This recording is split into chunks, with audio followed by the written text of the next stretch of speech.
Hello, and welcome back to another edition of Watching Washington, a public affairs program brought to you by the Brian Lamb School of Communication. It's Sunday, October 19th, and I'm Connor Sutterly. And I'm Adam Cox. Let's take a look at the top stories from this week. The Trump administration has made cuts to the Department of Education, mainly in the Office of Special Education Programs. Over 450 Education Department employees have been laid off since October 10th. The Office of Elementary and Secondary Education, which oversees funding for low-income schools, also faced firings this week. According to the AP, these firings are meant to pressure the Democrats amid the government shutdown. Regarding the shutdown, the Senate failed to pass a federal funding bill on Thursday. The Senate voted 51 to 45 in favor of the bill. However, 60 votes were required to pass. House Speaker Mike Johnson voiced his concerns over the ongoing shutdown. We're barreling toward one of the longest shutdowns in American history unless Democrats drop their partisan demands and pass a clean, no-strings-attached budget to reopen the government and pay our federal workers. The administration has sent layoff notices to more than 4,000 employees since the start of the shutdown, and the Department of Education could see more layoffs over the following days. That is, until a judge blocked these layoffs Wednesday. Judge Susan Ilston has placed a restraining order on the administration, preventing them from issuing these layoffs during or because of the shutdown. It is unclear how long the restraining order will last, but tensions will only grow as the now over 2-week-long shutdown continues. After more than 2 years in captivity, 20 Israeli hostages held by Hamas were released on October 13th as part of a ceasefire agreement brokered by the United States, Qatar, and Egypt. The agreement stated that Israel must halt all military operations in Gaza, including aerial and artillery bombardment. Hostages were handed over to the International Committee of the Red Cross before being transferred to Israeli authorities for medical evaluation and to be reunited with their families. Officials in Israel say some of the released individuals are in fragile health but are receiving care. Hamas has said the release fulfills part of its commitments under the current truce, which also includes the delivery of humanitarian aid into Gaza. However, Hamas still has reservations and wants to continue talks to close remaining gaps in the agreement. Israeli leaders have pledged to continue working for the return of those still missing or confirmed deceased. Negotiators emphasize that maintaining the ceasefire will depend on continued cooperation from both sides. The release marks a significant development in ongoing efforts to reduce tensions in the region.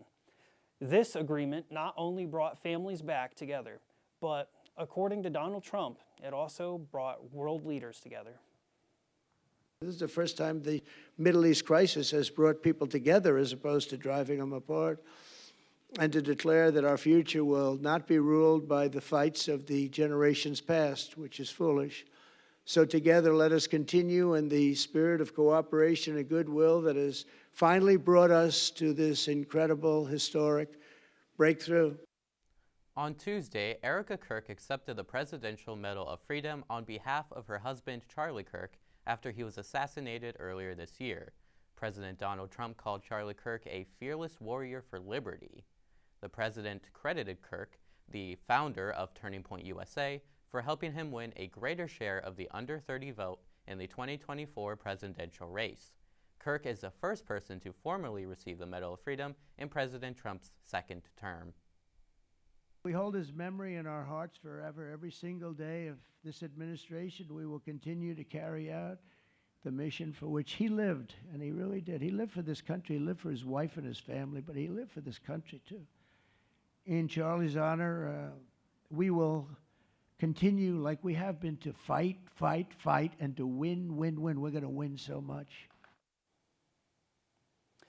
Venezuela's government requested an emergency session of the United Nations Security Council focused on the U.S. military strikes on alleged drug boats off the Venezuelan coast. Venezuela expects an armed attack soon due to these strikes. There have been 5 reported strikes by U.S. forces since September against vessels allegedly carrying drugs. The operations have killed 27 people, said the Trump administration. However, it has not disclosed that the people aboard the vessels were confirmed criminals or which country they came from. Trump has argued that he has the legal authority to conduct these strikes because he has determined that the U.S. is in armed conflict with Latin American drug cartels. Some in Congress, which has the sole authority to declare war and has not formally authorized the use of force in this instance, have pushed back against the president's claim. After military fire was exchanged between Afghanistan and Pakistan, a brief 48-hour ceasefire was announced. The outbreak of fighting has followed a historic and controversial trip by the Taliban Foreign Minister Amir Khan Muttaqi to India, a well-known rival of Pakistan, which raised concerns from Islamabad. Last Saturday night, violence flared with both sides claiming the other engaged first. The two states have claimed vastly different death tolls, with Pakistan claiming they have killed over 200 Taliban militants and only 23 Pakistani deaths, while the Taliban claims it has killed 58 Pakistani soldiers and only 9 Taliban deaths. The violence stems from a long and tense history between the two Arab nations. Pakistan's government has long accused Afghanistan's Taliban for supporting the Pakistan Taliban's operations to overthrow the Islamabad government with the goal of enforcing an Islamic State government despite denials of this claim by the Afghan Taliban. The clashes between the two nations have prompted other major international responses, including calls to de-escalate from China, Russia, and other Arab nations like Qatar and Saudi Arabia. President Donald Trump has also suggested willingness to step in and broker a peace deal. Experts are concerned for the stability of the ceasefire and if this skirmish will signal a new era of instability for surrounding nations. Up next, the Pentagon has a new press policy. How will it work and how will it affect journalists? Plus, an update on the immigration conflicts happening throughout the U.S. Stay with us. More Watching Washington next. I mean, every year's different, but it hasn't changed that much. Our league is just ominous, and you better lace them up tight and be ready to play every night. If not, you're going to get beat.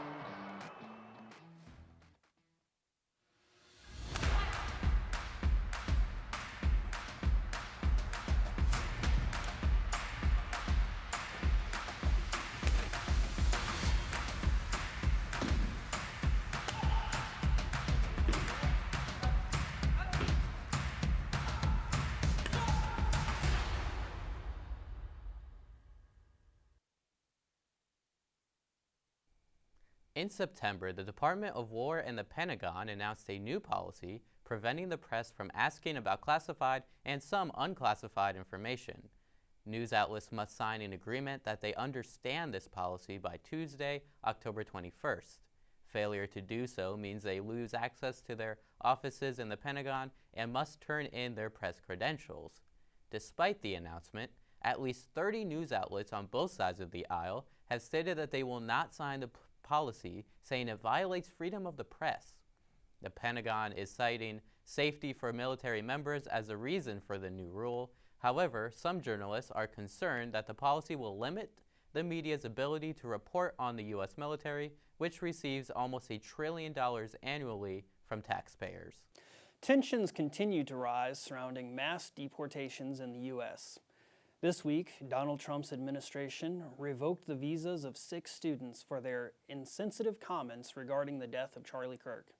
The students were from Argentina, Brazil, Germany, Paraguay, Mexico, and South Africa. The Trump administration is continuing with controversial ICE raids, and now Los Angeles County has declared a state of emergency so they can effectively render aid to the families of those who were deported.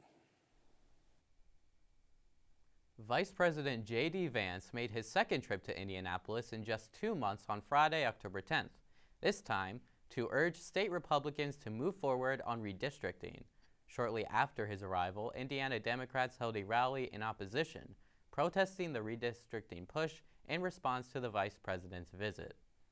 Following his meeting with state lawmakers, the House Speaker released a statement saying, I thank Vice President Vance for again talking with our caucus members and facilitating an open dialogue on this important topic.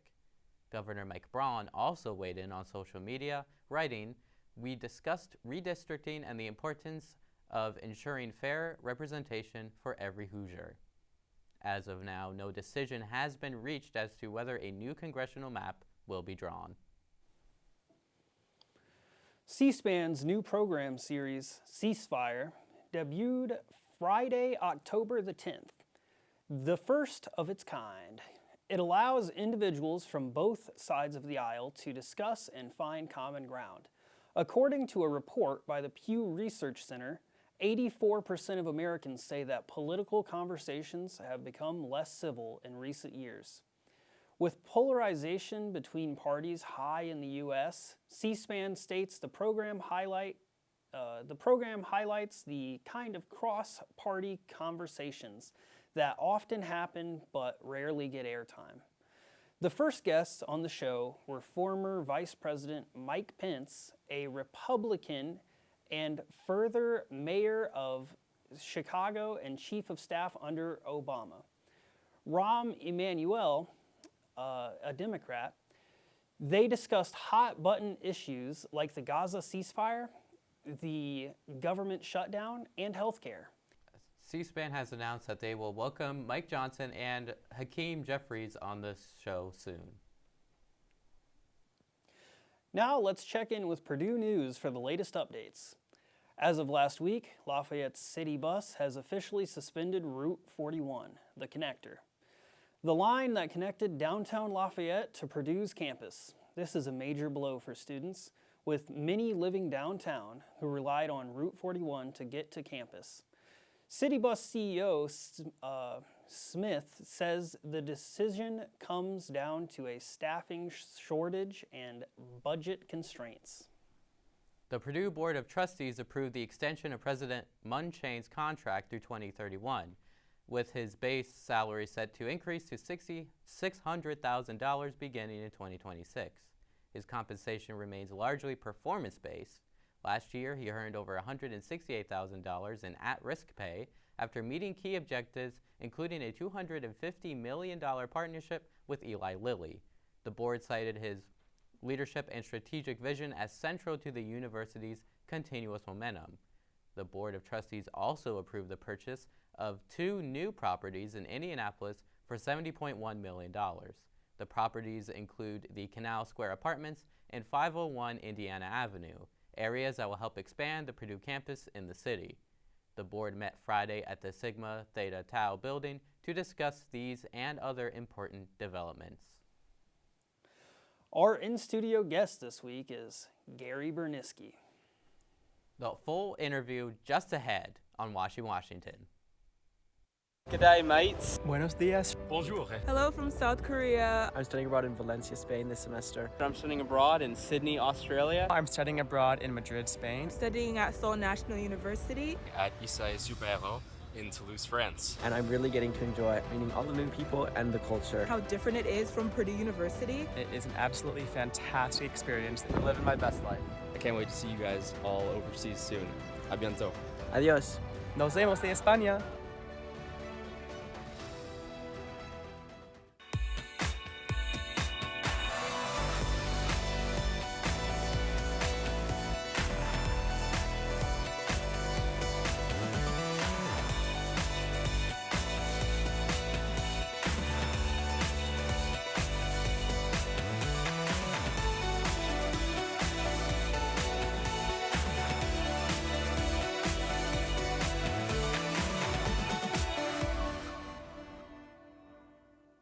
I'm Rachel. I'm 19 years old. I'm a sophomore in computer engineering here at Purdue, and I'm the president of DAO.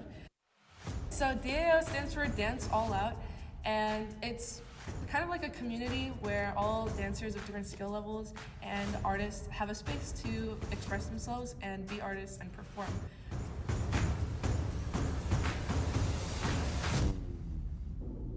We perform at things like the AAA Night Market and the VA, the Variation Showcase, at the end of the semester. We even had our own showcase last year, and that was really exciting. EAO not only offers like weekly classes and performance opportunities, but kind of like a really strong community / family to do it with. When people talk about college, or when you see in like coming of age movies, it's all about like the main character finding like the place where they belong, whether it's in school or like extracurricular or like with their friends or another hobby. But like this could be the place where you find like your coming of age moment, and like it could be the place where you discover like a big part of your life.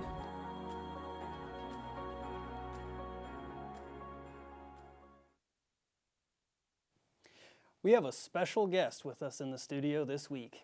Gary Bernisky is a specialist in international relief and development. Let's go now to Watching Washington's Bella Cozy, who is standing by with this week's interview. Thank you. That's right. I've got Gary Bernisky with me today to discuss the topic of food security during conflict. Thanks for being here. My first question. Both Gaza and Ukraine have faced conflicts that disrupted food supply chains. From your experience in international relief and development, how do wars like these ripple through global food systems, especially in terms of availability and affordability for vulnerable regions? Well, these conflicts have had an enormous impact on our food supply systems, and but very differently.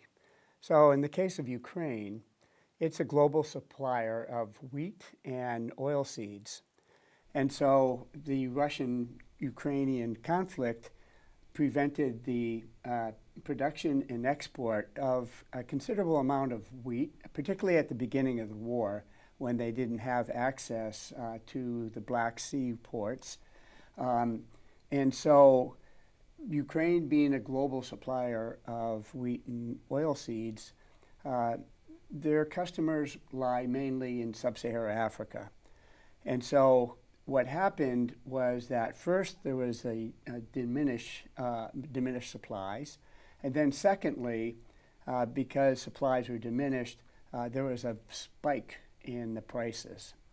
So what that entailed was the humanitarian groups that are working with vulnerable populations in sub-Saharan Africa and other regions of the world had less budget to purchase food, which they were distributing to those that were really needy.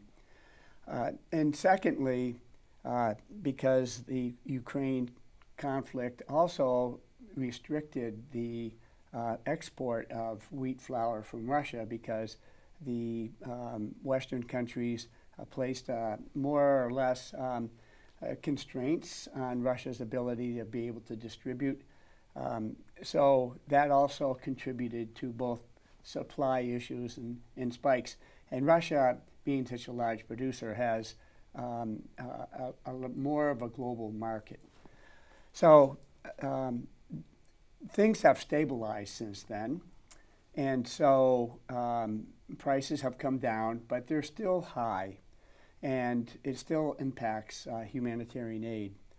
In the case of Gaza, the issue has been more localized. The Gazan population is still significant, right? And the amount of food that was available and has been available in Gaza has been extremely limited. And so conflicts in nature, they have an impact on distorting the food supplies globally. And because these conflicts occur from one moment to the next often, then that impacts supply. So in the case of Gaza, it's been hard for humanitarian organizations to actually reach Palestinians that are food insecure and distribute food. There's a blockade placed by the Israeli Defense Forces, and so that blockade has had an impact on the ability of humanitarian organizations to enter and distribute food. And the situation is so complex in Gaza and has been very fluid. Fortunately, there's a peace plan in place, and so nonetheless, following the news, there's been still a normal pre-peace plan flow of food aid into Gaza. So it's quite an important issue right now. Palestinians are still experiencing hunger, and so of course that ripples right down through the global food supply chain. And when you're distributing aid to over 1 million Gazans, that's a significant population. Yeah, thank you. I want to now touch on imports and exports. So in areas like Gaza, food imports are heavily restricted, as you previously mentioned, and in Ukraine, agricultural exports have been disrupted. How can communities build more resilient local food systems during or after conflict? Well, actually, building resilience should occur before conflict ever breaks out, before a conflict occurs. So populations that are in conflict are often very vulnerable. And knowing that you're vulnerable means that you should take measures before the conflict happens. And there's a lot of things that can be done to reduce exposure. So first of all, there's a balance between what we call supply, production, and storage. So what communities can do actually is to have a balance between production and storage, so that if there's any disruption in production, that they can rely upon the food that they have stored. Now here's where Purdue comes into play. We do have the Purdue improved crop storage bags called PICS bags that can store grains for a long period of time and do it safely without being without insect problems or with disease problems such as aflatoxins. So these PICS bags can be utilized by those populations that are, as I said, they're at risk. And then in addition, to keep production flowing, we often encourage the establishment of household gardens. And the reason that household gardens can be so important is because they provide the micronutrients that we need, particularly women that are lactating or they're pregnant, children under 5. Those are all populations that need to have a nutritious, balanced diet in order to develop and have a healthy, long life. So the home gardens can play an important role, and because it's at home, they have more control. And so these are just kind of 2 suggestions on trying to build some resilience before conflict happens, so that when it does, there's an outlet for those locally produced foods and locally stored foods. Yeah, that's great. Thank you. So now I would like to talk about the biggest logistical challenges that humanitarian organizations face when they're trying to deliver food aid in active conflict zones. So there are a number of tremendous challenges that humanitarian agencies face in a conflict environment. The first is actually distributing the food. So if food enters the conflict area and gets to a distribution point, both the humanitarian aid workers as well as the beneficiaries, the recipients of food, are at high risk. They're at high risk for some type of harm to occur. It could be death or could be being wounded. And the humanitarian organizations also have a tremendous challenge on making sure that food reaches those who are more vulnerable. So if you look at a distribution point, you know, the ones that muscle their way to the front of the line are usually young men. And so women in particular get pushed aside, and they're the ones that are really responsible for putting food on the table at home. And so trying to reach those that are more vulnerable, that should have more say in how that food is utilized at home, are often have difficulties in receiving it. So that's a big challenge for humanitarian organizations. And in the case of a conflict environment such as Gaza, that risk of being killed or maimed when collecting food is a huge issue, and the humanitarian aid workers are really concerned about that. And so sometimes they feel very helpless. So the other challenges are actually getting the food to the distribution point. So that's the second one, because food has to be trucked in. And so there are food shipments that are being transported are at risk of being pilfered. So we have what we call leakage, where some of the food can come off the trucks at inspection points, or some of it can come off the trucks if they're held up by a population or a group that is armed in particular and demanding some of that food. So that whole transportation issue is another enormous challenge. And then you mentioned, you know, ethical challenges, right? Yeah. And so the ethical challenge is actually determining where your food is going to be distributed. So those distribution points, you have to make a decision ahead of time, and you have to prepare the logistics. The population has to know when you're coming, when the food is going to be distributed. So that means you need to select the communities. And when there's hundreds or sometimes thousands of communities that are in dire need, selecting where those distribution points are is a real ethical challenge. So one other thing I do want to mention, that in the case of Gaza, the Gaza Humanitarian Foundation was responsible for distributing food from May until just a few days ago. And that the Gaza Humanitarian Foundation is supported by the Israeli and the US governments. And the food is delivered by contractors.